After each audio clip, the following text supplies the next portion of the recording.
What's that? Vampires again? Yeah, today's Kolchak episode is the aptly titled The Vampire. There's no guesswork involved with this title, unlike the previous episode's title, which could have been about anything, really. Originally airing October 4th, 1974, The Vampire has Kolchak heading down to LA to interview some religious guru or something, but instead comes into contact with a creature of the night, something he hasn't seen since he spent some time in Vegas. The episode begins with a poor woman getting a flat tire in the middle of nowhere. There are two things in the Kolchak universe that you really don't want to be. Number 1, stranded out in the middle of nowhere. And number 2, a woman. I'm just saying, women on this show often don't have the best luck. At least she has this nice jaunty tune to listen to.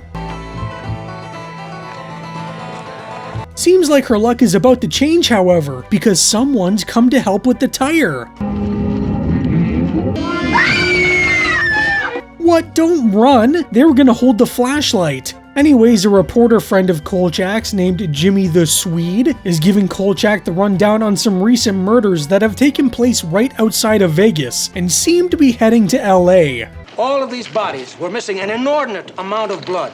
Now, if I didn't have that... Well, I mean, it was a murder. Bodies usually lose a lot of blood during those. Kolchak tries to press his friend some more about this blood loss, but it turns out Jimmy may be in a bit of debt to Vincenzo. Updike mentions to Vincenzo that someone from New York wants someone from this office to head to LA and do a piece on some 15-year-old guru. The way Kolchak reacts, though, I have a feeling he's more interested in the string of bloody murders making their way to LA than some 15-year-old whatever he is. Tony's just fine. It'll give him enough information knowledge to write the story.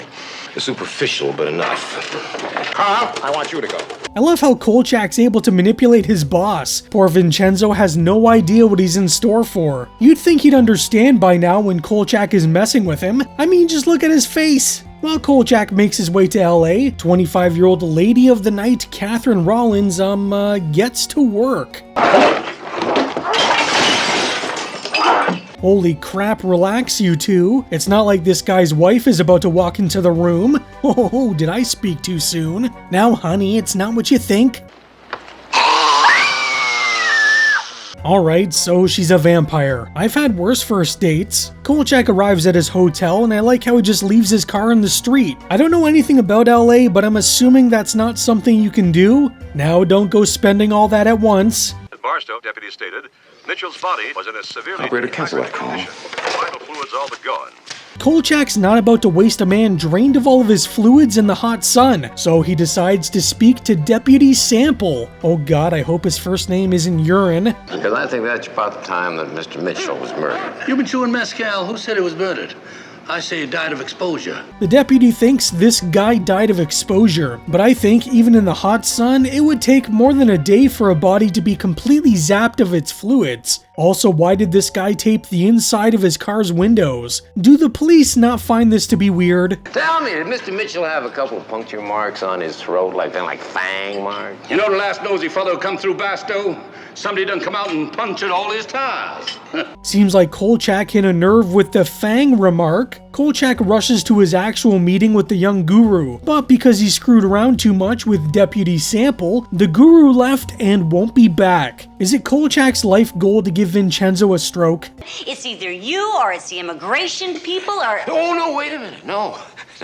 I said INS. Wait, I thought INS was immigration. Instead of the guru, Kolchak speaks to the woman who sold and is selling his house. Faye Kruger. I wonder if there's any relation to Fred. Now that's a crossover I would pay to see. Freddy versus Kolchak?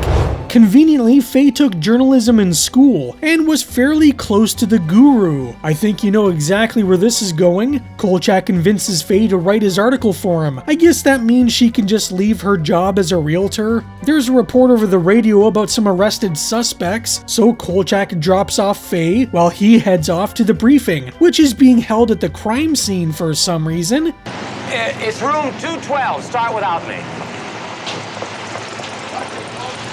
Anywho, Kolchak arrives at the briefing late, and it turns out a couple devil worshippers were arrested. Well, is there any truth to the rumor that the only marks on the body were 2 marks in the throat, like a vampire's? Just what paper do you work for? Oh, this must have been before Mr. Feeny's soul got sucked into a Pontiac Firebird. Kolchak's vampire comment isn't taken so well, so he heads back to Faye, who's busy writing his article. How did the interview go with the guru? Yeah, the T-bone was lousy, but the chocolate mousse was passable. How has Kolchak not been fired at least 20 times by this point? Kolchak makes his way back to the scene of the crime, and he runs into the lieutenant who's still digging around, despite his men already searching the place and making a couple arrests. Now, why would he need to keep searching if they found what they were looking for? By a vampire. A real one. You know, I'll at least give this guy credit for not freaking out like most law enforcement. Sure, he thinks Kolchak's dumb, but he's not yelling at him.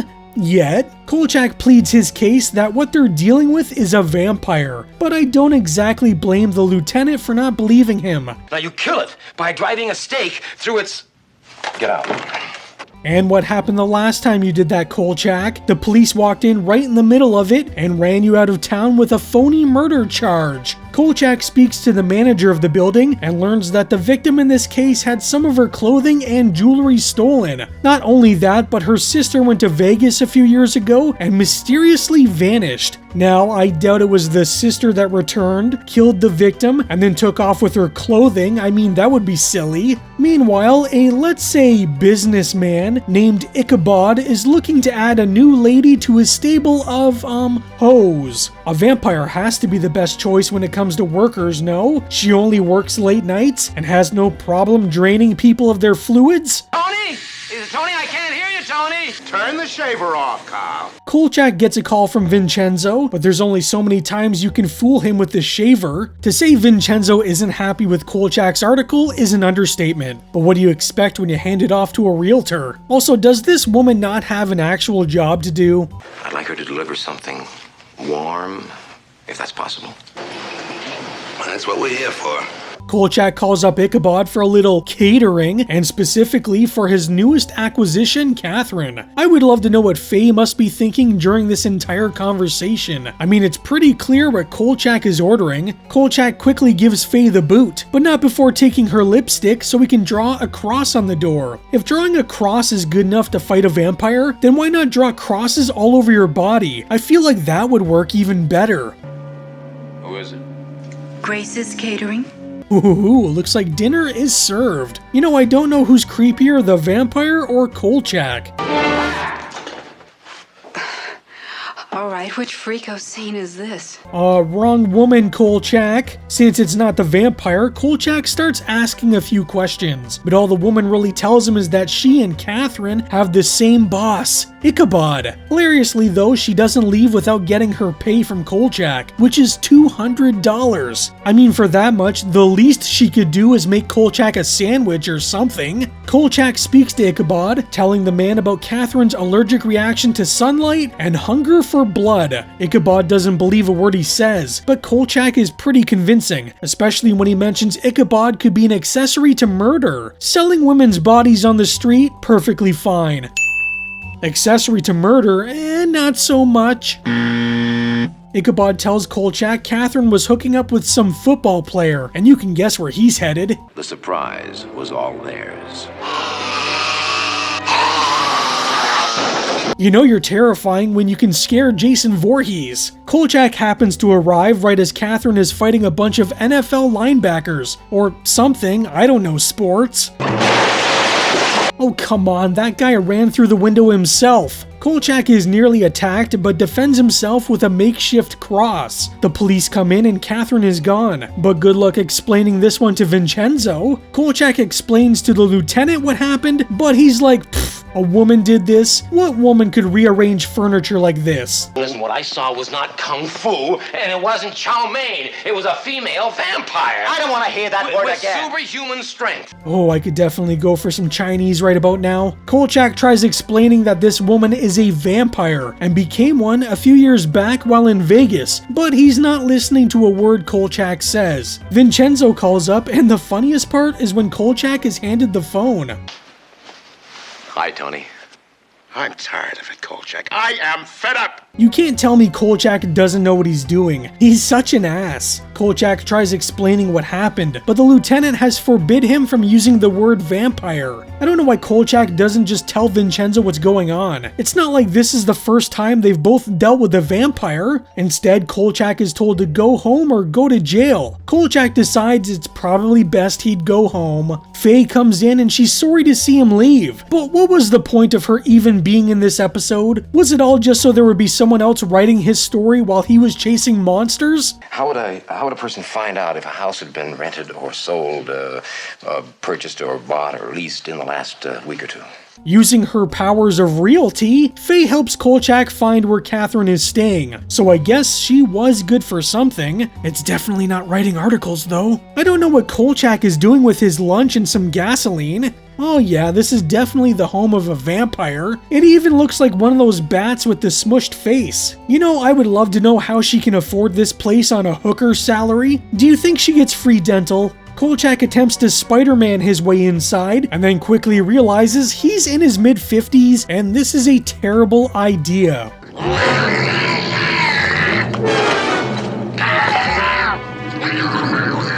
Okay, why does the vampire sound like the Tasmanian devil?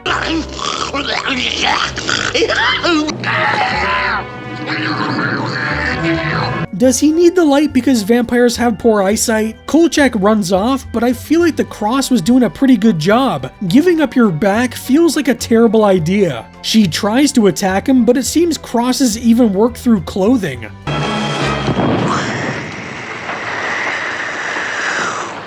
Holy shit! I didn't know Kolchak was a Klansman! A burning cross might be the baddest of badass ways of defeating a vampire. Kolchak has the worst timing, however, because just as he's staking her, the police roll up. They booked me for murder, just like I thought they would. But then, after 12 hours, they let me go. They never did say why. I'm assuming because her body suddenly turned into dust. The vampire has to be one of the best episodes in the series. I don't know what it is, but vampires and Kolchak just work really well together. One of the more interesting things about this one is how it's directly tied to the original Night Stalker movie, yet it's never expressly said. There are references to Catherine being in Las Vegas around the same time Janos Skorzny was stalking the streets and wearing fake mustaches, but at no point is it ever outright stated. I kinda like that the viewer gets to piece it together themselves and make the connection that Catherine was an unknown victim of Janos and has come back as a vampire. If you remember at the end of the Night Stalker, they outright said that all the victims had been burned to prevent them coming back as vampires. Well, it turns out they missed one. I would love to know how long she stayed buried though. Is it like John Carpenter's Vampires, where the vampires sort of live in the ground? Or was she really sitting there for 3 or 4 years and then suddenly came back to life? I guess ultimately it doesn't really matter. What's also interesting is this episode actually started off as a third movie. Originally, after the events of the Night Stalker, Kolchak and Vincenzo were going to find themselves in the streets of New York, with a newly resurrected Janos Skorzny continuing where he left off. However, when Kolchak got greenlit as a television series, the script was reworked to fit the shorter runtime of the show. I guess they still could have set it in New York, since it was someone from New York who told Vincenzo about the Guru story in the first place, and I guess they could have brought back Janos, but I like that it's a different vampire this go around, and one that seems even more feral than Janos himself.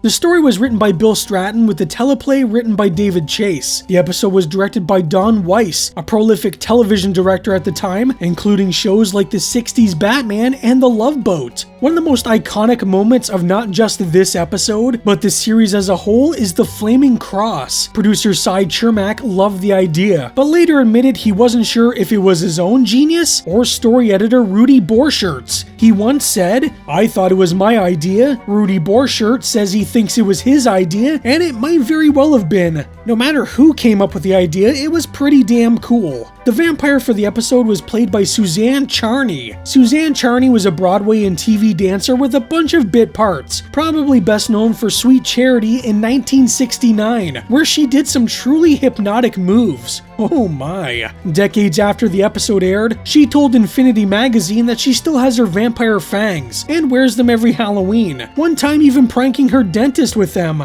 For me, the most notable guest star is William Daniels as Lieutenant Jack Matteo. Depending on your age, you might know him as the voice of Kit from Knight Rider, Dr. Mark Craig from St. Elsewhere, or of course, Mr. Feeny from Boy Meets World. So yeah, in this episode he's dealing with a vampire, later he's a talking car. I call that progress. Now, obviously, the X-Files had to steal something from this episode, and that something is vampires.